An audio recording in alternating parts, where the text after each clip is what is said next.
মা গো, আমি খুব দুঃখিত। ছেলে হয়ে তোমার হক আদায় করতে পারলাম না। ছেলে হয়ে তোমার সঙ্গে ভালো ব্যবহার করতে পারলাম না। ছেলে হয়ে ঠিকমতো পয়সা করে দিতে পারলাম না।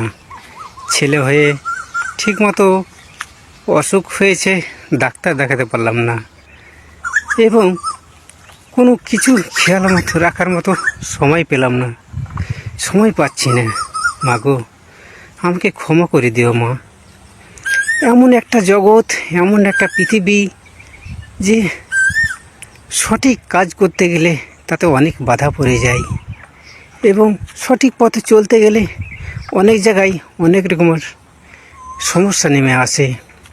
এই এমন সমাজ, ছেলে বুঝলে বউ বুঝে না, বউ বুঝলে ছেলে বুঝে না, নাতি বুঝলে পতিন বুঝে না, পতিন বুঝলে নাতিন বুঝে না।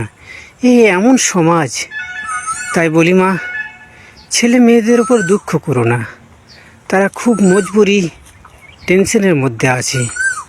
তারাই যে নিজের নিরাপত্তা নেই, কখন কিভাবে শেষ হয়ে যায় তারা নিজেও জানে না। তারা যে খুব দুঃখের কষ্টে, দুঃখের মাঝখানে আছে। তাই মা গো, ছেলে মেয়ের ওপর দুঃখ করো না।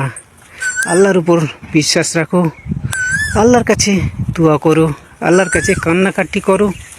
একমাত্র তিনিই মহান, তিনিই পারে সব সমাধান করতে। বাকি আর পৃথিবীর কোনো মানুষ পারে না। যেটা কেউ বুঝতে চায় না, সেটা এই হতভাগা মানুষ বুঝবে কি করে? ভালো জিনিসের মূল্য এই হতভাগা মানুষ বুঝতে চায় না। তাই মা গো, আল্লাহর উপর শুকরিয়া আদায় করো, আল্লাহকে বিশ্বাস রাখো, এবং ছেলে মেয়েদের জন্যে আল্লাহর কাছে দোয়া করো। এটাই যে পিতামাতার কর্তব্য। এবং ছেলেরা যে ভুল পথে চলছে, এটা যে ছেলে মেয়েদের নিরাপত্তা নয়, তারা জেনেও তারা কিছু করতে পারছে না।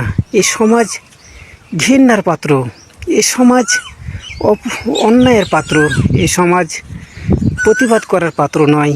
এ সমাজ মানুষকে ধোঁকা দেওয়ার পাত্র। এ সমাজ উল্টাপাল্টা ব্যবহার নিয়ে পৃথিবীতে বেঁচে থাকা পাত্র। আসসালামু আলাইকুম।